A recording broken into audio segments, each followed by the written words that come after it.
భివాండి నుంచి కడప వచ్చావు. కడప వచ్చి రాయచోటు వెళ్ళావు.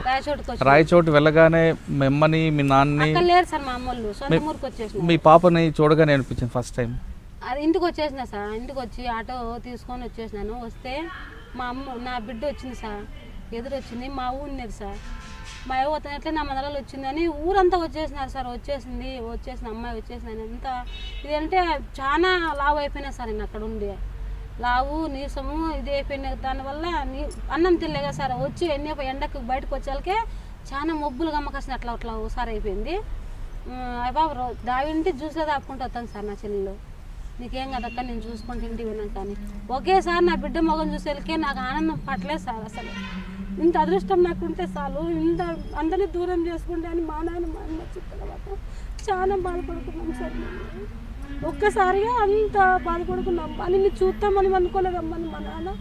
నిన్ను చూడగొత్తాము చూడలేమని కూడా లేదమ్మా. ఒక బిడ్డ నాకు ఇచ్చినందుకు దేవుడు నాకు ఇట్లా చేశాను. ఆ బిడ్డను ముందర వేసుకొని మీకు ఆ బిడ్డ కోసం బతుకుతాడమ్మా, లేకుంటే ఎప్పుడూ చనిపోదాం మేము కూడా అనిపిస్తున్నాను. మీరు చనిపోతే మీకోసం ఉండరనే నేను ప్రాణం పెట్టుకుని దూరం వచ్చినాను. మీరు చనిపోతే నేను ఇంకేం కాదు వచ్చి పట్టుకుని ఏడ్చుకున్నాం సార్ ఒకరికొకరు. నా కూతురు మాట్లాడే పాప అయింది సార్, మాట్లాడుతుంది, బాగా వచ్చింది, నడుచుకుంటూ దగ్గరికి వచ్చింది. రామ్మ నేను మీ అమ్మను అంటే లేదు మా అమ్మ లేదు చనిపోయిందని ఒక్క మాట. నా బిడ్డ అంటే నాకు ఎంత బాధ ఉంటుంది, అంత మాట లేదు సార్. నా బిడ్డ మా అమ్మ చనిపోయిందని చెప్పింది. మా అమ్మ లేదు చనిపోయింది అని వాళ్ళ డాడీ చెప్పేసినారు సార్. ఆ మాటలకి నాకు ఎంత బాధ అనిపించింది అంటే అంత బాధ. లేదమ్మా మీ అమ్మ చనిపోలేదు, ఇంకా పానంతో ఉంది. నేనేమ్మని ఇమ్మనంటే నా దగ్గరికి రాలేదు సార్. నా బిడ్డ పట్టుకొని ఏడుస్తుంటే మా నాన్న పోమ్మా మీ అమ్మేను, పోమ్మా మీ అమ్మేను అంటే నా బిడ్డ నా దగ్గరికి రాదు. 2 రోజులు 3 రోజులు అంతా రాలేదు సార్.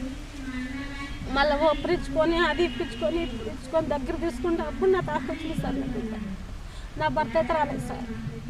నా భర్త ఏం చేసినాడు, నువ్వు లంచుపో నువ్వు అని కాదు, ఈ నడమంతా ఓ సంవత్సరం అంతా ఎవరినో తీసుకొని వెళ్ళిపోయినావు, నువ్వు నాకు అవసరం లేదు అని ఇంటికి వచ్చి చెప్పినా నేను బాధపడలేదు సార్. అలా నేను వచ్చిన చూసి నా మగం చూసి నా బిడ్డను కళ్ళ చూసి నా బిడ్డ వద్దు నువ్వు వద్దు నాకు అవసరం లేదు, నేను ఇంకో పెళ్లి చేసుకున్నాను. అప్పటికే మంచి మాట అంతా అయిపోయి పెళ్లి చేసుకునేదాన్ని సిద్ధం అయిపోయినాడు సార్.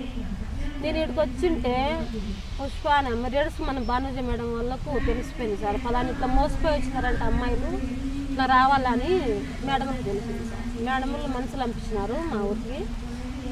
ఏమ్మా మీ పరిస్థితి ఏమంటే, మేడం మాకు ఇది అన్యాయం జరిగింది, మాకు న్యాయం చేయండి, మాలాంటి అమ్మాయిలు ఎంతో జనమాడు ఉన్నారు, వాళ్ళని తీసుకురావాలని నాకైతే ఆశగా ఉంది. మీరు ఎక్కడ రమ్మంటే అక్కడ వస్తాను నేను, మీరేం చేయమన్నా చేస్తాను నేను, నాకు న్యాయం జరగలేదు మేడం.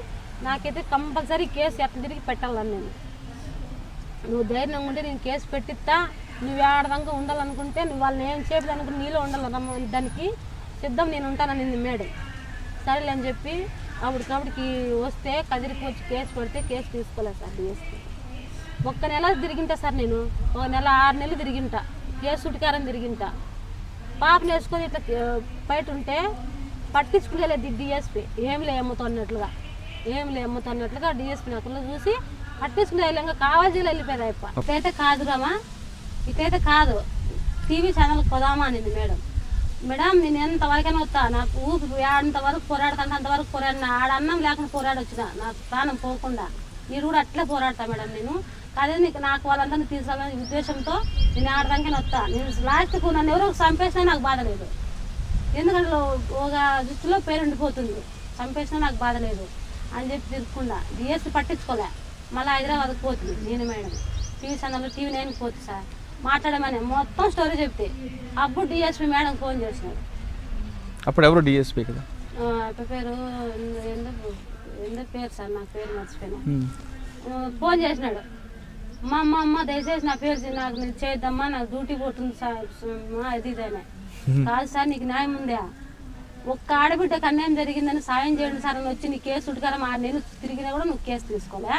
ఇప్పుడు టీవీ 9కి వచ్చేసరికి నీకు అంత పవర్ వచ్చేసిందా, ఈ నడమంతా అక్కడ పోయింది సార్ పవర్ అని అడిగితే సార్ నేను నాకు చాలా కోపం వచ్చేసింది, అడిగేసిన ఎక్కడ వచ్చింది సార్ నీకు ఇప్పుడు నువ్వు డ్యూటీ పోతున్నాను, ఇప్పుడు నువ్వు ఆలోచిస్తానవే మా జీవితాలు తాడుకునే వాళ్ళని ఆడుకోండి సార్ అంటే మీ ఒంటి మీద కాకి బట్టలు వేసుకొని ఎందుకు సార్ మీరు అది అమ్ముడుపోయే డ్రెస్సే కానీ కాకి బట్టలు న్యాయం చేసే డ్రెస్ కదా అది. అట్లా డ్రెస్సులు అంటే నాకు అసహ్యము. డ్యూటీగా న్యాయంగా ఎవరు కరెక్ట్గా జాబ్ చేస్తాడో వాడే పోలీస్ అని చెప్పి ఇట్లే చెప్పి సార్. వాడే పోలీస్ ఎవరైతే కరెక్ట్గా జాబ్ చేస్తాడో యా అమ్మాయికి ఏడా సత్త వచ్చి ఎదుర్కొంటాడో వాడే పోలీస్ అని అడిగితే ఆడే ఫోన్లో అడిగితే సస్పెండ్ చేపిద్ది సార్.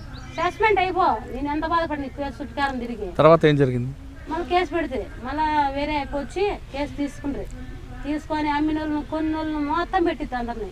భివండి వెళ్ళావు నువ్వు కూడా? 30 మంది తీసుకొచ్చిన అక్కడి నుంచి. ఆడ ఉండాలి 30 మందిని పట్టుకొచ్చిన. 30 మందిని పట్టుకొచ్చి అన్నం నీళ్ళు లేకుంటే మా మేడం దగ్గర ఉండి నా కూతురు మా అమ్మల దగ్గర పెట్టి మేడం దగ్గర ఉండి ఆ కేసు చుట్టుకారం తిరిగి భీమండి పాండి మేడం అని చెప్పి 30 మంది పోలీసు ఇక్కడ నుంచి. అప్పట్లో సిఐడిలో ఉమాపతి ఆఫీసర్ ఉమాపతి ఉండే ఉమాపతి సార్ అనుకుంటా. అప్పే ఉమాపతి పేరు మర్చిపోయినా కానీ ఇప్పుడు గుర్తుకొచ్చింది అప్పే. అట్లా చేస్తే సారల్లో అప్పుడు వీళ్ళు వాళ్ళు అందరూ గడ్డకొచ్చినాయి. ఇక్కడ నుండి తీసిపోయిన వాళ్ళు రాయచోటికి పోతే రాయచోటికి వాళ్ళందరినీ గాలిస్తే ఇప్పుడు నా మాకు అమ్మేసి మీరు డబ్బు తెచ్చుకొని మీరు బాగా ఇల్లు కట్టుకొని మీ బిడ్డలకు పెళ్లి చేస్తే మా జీవితాలు నాశనం అయిపోతాయి, మీరు ఎందుకుంటారు పా నడచండి జైలుకి ఇడ్చుకత్తిమే. అక్కడి నుండి వాళ్ళు శారదా శోభ అని వాళ్ళు చిక్కిపోయారు. ఆడికి కొంచెం ప్లాన్తో పోయింది సార్. నేను చూడండి మీరు పోలీసులు వస్తే వాళ్ళు తెలిసిపోతుంది. ఎందుకంటే ఉండగా సార్ అక్కడ అన్ని అనుభవం ఉంది కదా. ఇక్కడ పోతే మీరు తెలిసిపోతుంది. నాకు బురకాయ వేయండి నేను పోతా, నాకు బురకాయ వేయండి నేను పోతా. బురకాయ వేసి ఒక అమ్మాయిని పిలుచుకొని పోతా. ఈ అమ్మాయిని నమ్మినట్లు రేటు మాట అన్నట్లు. ఎందుకంటే చెల్లి నా దగ్గర ఉంది రికార్డింగ్ అయితే అంటున్నాడు. తక్కువని ఎప్పుడు అడ్రస్ చెబుతాను అప్పుడు అట్లా లొంగిపోతే అందరూ చిక్కిపోతాం అంతే అని చెప్పి ప్లాన్ మీద చెప్పి సరళకి అందరికి లోపల పోయినట్టుకి శోభ దగ్గరికే పోయినా, నన్ను కొనుక్కోండి ఆమె దగ్గరికే పోయినా. ఏం మా వచ్చిందంటే మాకు ఈ అమ్మాయిని అమ్ముతా డబ్బులు ఎంత ఇస్తావు అది నేను మాట్లాడేసి గుర్తుపట్టలేదు. నేను వేసుకున్నా కదా బుర్కా నన్నైతే గుర్తుపడుతుంది అని చెప్పేసిన. ఇంత రేటు అని. సరే నిన్ను చూడాలా మా పాపను చూడాలనుకుంటే వాళ్ళ అడ్రస్ వాళ్ళకి తెలుసా కదా పోలీసు వాళ్ళకి. నేను చూడాలనుకుంటే ఏ ఏరియా అని చెప్తే వస్తారు ఇక్కడ రావచ్చక్క అంటే. అని ఏరియా అని చెప్పు అని చెప్పా. ఇంకా సెల్లులో అప్పుడు వినపడి ఉంటుంది కదా వాళ్ళకు. ఆన్లైన్లో ఆల్రెడీ సెల్లు ఇక్కడ రికార్డింగ్ అవుతుంది వాళ్ళకి. పట్టి పడితే 30 మంది దొరికిపోయారు. పిల్లలు అంతా దొరికిపోయి చట్టానికి దొరికిపోయి వీళ్ళని కలిపి అందరూ సబ్జెక్టుకి తిరుగుతుంది. ఎంత సార్ లారీ కింద గుమస్తాలు కూడా నన్ను లంచం ఇచ్చే ప్రయత్నించినారు. నాకల్లా మా ఊరైపోయి గుమస్తా లారీ కింద గుమస్తా వాడు. రమా నీకు ఇట్లానే వేస్తే ఏం డబ్బులు వస్తుంది నీకు? 1 లక్ష రూపాయలు ఇప్పుడు 2 లక్షలు ఇప్పిస్తా. నీ లైఫ్ అంతా బాగుపడుతుంది. ఏముందా నీ లెక్క? నీ లెక్క అట్లా లెక్కకు శుద్ధపడిన దాన్ని కదా మేము ప్రాణాలు పోయినా ఉంటాము. నీ లెక్కే అవసరం లేదు. ఒక పూట గెంజి కాల్సిన తాగి బతుకుతా నేను. నీ లెక్క అదే లెక్క. మా నాయన ఒక ఇంట్లో జీతం పెట్టి నేను ఇస్తారు 2 లక్షలు. ఇట్లా మాట్లాడిన వాడిని కూడా ఫస్ట్ నువ్వు ప్లాన్ చేసి పోలీసు సహకారంతో వాళ్ళందరినీ దాడి చేసి పట్టుకొచ్చినప్పుడు వాళ్ళని చూడగా నీకేమనిపించింది? వాళ్ళు నన్ను బురకాయ ఎప్పుడైతే తీసేసి వాళ్ళకి బయటకు వచ్చి బురకాయ ఎప్పుడు పక్కకు తీసేస్తున్నా సార్ అప్పుడు ఎంత ఆనందంగా నన్ను వచ్చి హర్ట్ చేసుకున్నారా సార్ వాళ్ళు. నువ్వు ఇంత పని చేస్తావు నేను అనుకోలేదు, నువ్వు ఇంత ధైర్యం చేసి మా కోసం వస్తావు అనుకోలేదు అని చెప్పి వాళ్ళకి చాలా బాధ వేసింది సార్. మా మేడం వాళ్ళకి ఎంత బాగా చెప్పినారో సార్. అమ్మాయి లేకుండా మేము రాలేము అట్లా ఇట్లా అని ఎక్కడెక్కడ వాళ్ళ పుట్టినీళ్ళకి పంపించేసి ధైర్యంగా ఎప్పుడు కూడా 10 మంది కమిటీ ఉన్నాం సార్. ఇక్కడ ఎక్కడైతే అన్యాయం జరుగుతుందో మొత్తం కేర్ చేయొద్దండి. వాడు కూడా సరే వాడు కాకి డ్రెస్ వేసుకుంటా చుంగోడు డ్రెస్ ఇంకోడు కావచ్చు. మనం ప్రాణం పోయేది ఒకేసారి మాట నిలబెట్టుకోవాలంటే లైఫ్ అంతా మనం బతకచ్చు. పోతే ఒకసారి ఏదో ప్రాణం మీద పోయేది. ఎన్ని ప్రాణాలు కాపాడుతామో లెక్క పెట్టుకోండి. ప్రాణాల గురించి ఆలోచన చేయొద్దండి అని చెప్పి ఒక 5-6 మందిని పట్టించినారు సార్. మళ్ళీ ఎక్కువ శాతం కదిరి నుంచి ఎందుకు వెళ్తుంటారు సార్? ఇక్కడ బీద పరిస్థితి ఎక్కువ సార్. ఇక్కడ కొంచెం ఇప్పుడు డబ్బులే సార్. ఇప్పుడు చేన్లు లేవు, పంటలు పెట్టుకుంటే అధికము లేదు. ఇప్పుడు దానికి కాబట్టి పంట ఎవరు డబ్బులు ఇట్లా చాలా ఇస్తే ఆడిపోతే ఇట్లా వస్తుంది లెక్క ఆశ చెప్పడం వల్లే ఇదంతా జరుగుతుంది సార్. ఎప్పుడైతే మనకు పంటలు పెట్టుకునే దానికి అవకాశం ఉంటుందో, బతికే అవకాశం ఎప్పుడైతే ఉంటుందో అప్పుడు ఎక్కడ వెళ్ళరు సార్. పిల్లలు బతికించుకోవడం కోసము, చదివించుకోవడం కోసము, దానికోసము ఇట్లా ఇదిపోతారు. కానీ అదే డబ్బులు ఏదైనా మనకి ఇంట్లో ఉంటే కూడా ఇది బతుకుతారు సార్. అంటే కదిరి నుంచి ఇకపై ఏ అమ్మాయి కూడా ఇలా భివాండి కానీ గల్ఫ్ దేశాలకు కానీ పోకుండా వాళ్ళ బ్రోకర్లు ఉచ్చులో పడకుండా ఉండాలంటే నువ్వు ఇచ్చే సలహా ఏంటి?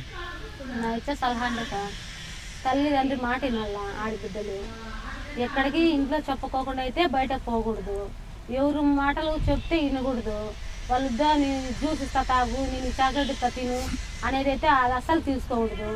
చాలా ఆడపిల్లల పట్ల చాలా జాగ్రత్తలో ఉండాలి. ఇప్పుడు ఇంకోటి ఉంది కదా సార్, ఇప్పుడు నేను లవ్ చేస్తున్నాను, నేను లవ్ చేస్తున్నాను, ఒకటి పెద్ద ప్రాబ్లం వచ్చి పడింది కదా, అది ఇష్టంతో ఉండొచ్చు, కాకుండా నేను అక్కడ అమ్మేసి డబ్బుల కోసమైనా ఉండొచ్చు, అట్లాంటివి కూడా చాలా జరిగినాయి. అట్లా కూడా మోసపోకూడదు ఆడపిల్లలు. ఎంత దయచేసినా బయట కుటుంబం చెందిన ఆడబిడ్డ అయితే వాళ్ళ ఇంట్లో ఏమన్నా కానీ ఉప్పు కారమన్నా తిని వాళ్ళ భవిష్యత్తులో బాగా చదివి ముందుకు పోవాలా, భవిష్యత్తు బాగుండాలా అనేది ఆడబిడ్డ ఒక్కటి కనుక్కుంటే ఆ కుటుంబంలో నీకు ఇది రాదు సార్. ఇవాంటి నుంచి వచ్చావు, లోపల 30 మందికి విడిపించావు, మరి నీ భర్త నీతో కాపురం చేస్తున్నాడా? ఎంతమంది శిక్ష వాళ్ళని ఇక్కడి నుండి పిలుచుకొచ్చి కోర్టు దాకా సాధించి డబ్బులు ఇస్తామన్నా కూడా నేను లొంగలే, లంచానికి పాల్పొలే. వాళ్ళకు ఖచ్చితంగా అమ్మినోళ్ళు కొన్నోళ్ళు 7 ఏళ్ళు జైలు శిక్ష, 50,000 జరిమానా అన్ని వేయించిన తర్వాత నా భర్త మళ్ళీ ఇంకో పెళ్లి చేసుకుంటే వాళ్ళని కూడా లోపల వేయించి నా భర్త నేను గెలుచుకొని మళ్ళీ నా భర్త నా దగ్గరికి వచ్చిన ఇంకో పాపు బాబు ఉన్నారు. ఇంకో అప్పుడు ముందు ఉండే పాప ఇప్పుడు చదివించుకుంటూ పాప 10th క్లాస్ అవుతుంది, పాప 9th క్లాస్ అవుతుంది. నాలాగా నా బిడ్డలు భవిష్యత్తు బాగుండాలి, ఇట్లా చెడిపోకూడదు, నా మాదిరి మోసపోకూడదు అని ముందు జాగ్రత్త తీసుకొని ఆడపిల్లలు కరాటే నేర్పిస్తున్నా. ఇట్లుండాలమ్మా ఇట్లుండాలని చెప్పి నా బిడ్డలకు నేర్పించుకుంటున్నా. నా బాబు అయితే చిన్న బాబు, వాడు ఇప్పుడు చదువుకుంటున్నాడు, 3వ క్లాస్ చదువుతున్నాడు సార్ బాబు. కుటుంబం బాగుంది, నా కుటుంబం బాగుంది, మా నాన్న మా అమ్మ హ్యాపీగా ఉన్నారు. నా భర్త కూడా ఇప్పుడు బాగా చూసుకుంటాడు. ఇప్పుడు ఇది రెడ్స్లో పని చేస్తాను నేను. రెడ్స్లో ఏ సమస్య వచ్చినా కూడా ఎదుర్కొంటా పోతా. ఇట్లా సమస్యలే కూడా ఒక అమ్మాయి మోసపోయి అనంతపూర్కి వచ్చింది సార్. అనంతపూర్కి వచ్చి ఒక అబ్బాయి రమ్మనింటేనే ఒక అమ్మాయి వచ్చిందంట సార్. నేను మీటింగ్కి వెళ్ళినాను, ఆ రోజు నేను సెల్ ఇంట్లో మర్చిపోయి వెళ్ళిపోయినా. మేడంలు వచ్చి బస్ స్టాండ్ కదమ్మా, బస్ స్టాండ్కి వచ్చి ఫోన్ చేసి వస్తానండి. ఆ అమ్మాయి ఏం చేసింది, అబ్బాయి రమ్మంటే వచ్చిందంట. అనంతపూర్కి వచ్చినాక ఆ అబ్బాయి ఫోన్ తీయలే. నా దగ్గర సెల్ ఉందేమో నా దాకా వచ్చింది, నా దగ్గర సెల్ వచ్చిందా కాని బాధ్యతలు ఆడతాను నేను అమ్మాయి ఇద్దరము. ఏ అమ్మ బుజ్జి ఎందుకు వచ్చినావమ్మ అంటే మా బావ రమ్మన్నాడు అక్క, మా బావ రమ్మని ఫోన్ తీయలేదు, అనంతపురం దానికి వచ్చానక్క ఫోన్ తీయలేదన్న. అంటే నేను అప్పుడు తెలుసుకుంటా సార్ నేను అమ్మాయి కథ. చూడమ్మా మీ బావ ఎవరో ఎప్పుడు వస్తాడో తెలియదు, నువ్వు ఆడబిడ్డ ఇలాంటి చోటు ఉండేది మంచిది కాదు, నువ్వు మా ఆఫీస్లోకి రా, నేను రక్షణగా మీ ఇంటి దాకా నేను దింపుతా, పోదాంరా, నువ్వు ఎప్పుడు తిన్నావో ఏం లేదో నాకు తెలియదు, నువ్వు ఎప్పుడు వచ్చినా కూడా నాకు తెలియదు అని పిలిచకపోయి ఆ అమ్మాయికి కలింగ రూపులు తినిపించి నా వెనక్కి తోలకపోయి ఆఫీస్లోకి కడుపు నిండా అన్నం పెట్టి, చూడమ్మా నేను నీ అక్కలాంటి దాన్ని, నీ సమస్య ఏం నాతో చెప్పు అన్నీ అప్పుడు బాధపడి ఏడ్చి ఆ పాప నమ్మకంగా నాకు చెప్పేసింది సార్. ఏం చెప్పింది? నేను అబ్బాయిని ప్రేమించానక్క, ఆ అబ్బాయి నన్ను ఇక్కడ రమ్మనంటేనే అమ్మ నాన్న వదిలేసి ఇక్కడ వచ్చినాను అని. తప్పమ్మది. తల్లిదండ్రి 9 ఏళ్ళు మోసి కన్నులను మోసం చేయకూడదు, వాళ్ళ మధ్యలో వచ్చేళ్ళు మధ్యలో మోసం చేస్తారు వాళ్ళు, కానీ తల్లిదండ్రులు మాత్రం ఎప్పుడు మోసం చేయకూడదు. వాళ్ళకి పెంచిన దానికి వాళ్ళని కన్న దానికి మనం వాళ్ళకు పరువు నిలబెట్టాలి, కానీ ఇట్లా పరువు కానీ పరువు తీయకూడదమ్మా. ఇప్పుడు దానికి ఇక్కడికి వచ్చినావు, నీ అంతవరకు మా సేమ్ తీసుకురాను నేను, పా నీ ఇంటి పేరు అడ్రస్ చెప్పు, వానికి నెంబర్ ఇక్కడదా, నేను ఫోన్ చేస్తా, వాడిని రమ్మంటే ఇంటికి ఎందుకు రమ్మన్నా నేను అడుగుతా. ఫోన్ అసలే తీలేసా వాడు, ఫోన్ తీలే. చూడమ్మా ఇవాళ నాకు ఎదురైనా కాబట్టి సరిపోయింది, నిన్ను వదిలిపెట్టిపోయింటే నీ ఏమైపోదు, నువ్వు ఇక్కడ అనంతపూర్ పోదాం పని ఆఫీస్ లేవి అన్నం కడుపు అన్నం పెట్టి మేడం కూడా చెప్పి ఇలాంటి జరిగింది మేడం అని చెప్పి వాళ్ళ ఇంటికి పోయి దిగబెట్టి వచ్చినా సార్ నేను. కానీ అత్తగారింటి వేధింపుల నుంచి బయటపడి వ్యభిచార కోపంలోకి వెళ్ళి నువ్వేమాత్రం చెడిపోకుండా కడుపు కాల్చుకొని నీ లక్ష్యాన్ని నెరవేర్చుకోవడం కాకుండా నీతో పాటు ఉన్న 30 మందిని ఒక ప్లాన్గా తీసుకొచ్చిన నీకు ముందు చాలా ధన్యవాదాలమ్మా. నీలాగే అందరూ ఉండాలని కోరుకుందాం. ఈ వారం చూస్తున్న ఇంటర్వ్యూలో సరిత చెప్తున్న వెర్షను మనం ధైర్యంగా ఉంటే మనం లక్ష్యం నెరవేర్చడానికి ఖచ్చితంగా ముందుగా అడుగు వేయచ్చు. ఆకలి కోసం మనం ఏ మాత్రం తప్పు చేస్తే మన తప్పుడు అడుగు మన జీవితానికి ఒక మాయని మచ్చగా ఉంటుందంటూ ఆమె జీవితం చెప్తుంది. అత్తింటి వేధింపులు తట్టుకొని మాయి మాటలతో భివాండి వెళ్ళిన సరిత అక్కడున్న మిగతా వాళ్ళకి రక్షించడమే కాకుండా తనం కూడా ఎక్కడ కూడా తప్పుడు అడుగు వేయకుండా తన జీవితానికి లక్ష్యంగా ఉంటూ మిగతా వాళ్ళకు ఆదర్శంగా నిలిచిన సరిత స్టోరీ ఈ వారం ఎక్స్క్లూజివ్ ఇంటర్వ్యూ. వచ్చే వారం మరో గెస్ట్తో మళ్ళీ కలుద్దాం. అంతవరకు నమస్కారం. For more videos, subscribe to iDream. And loads of fun entertainment and content, do watch iDreams. Do subscribe iDream Media. దయచేసి iDreams మీరు సబ్స్క్రైబ్ చేయాల్సిందిగా నేను కోరుతున్నాను. I am Dr. Nayak, DT Nayak. For more videos, please subscribe to iDream. Please subscribe iDream News. Please subscribe iDream. Please subscribe iDreams. మీరు చూస్తున్నారు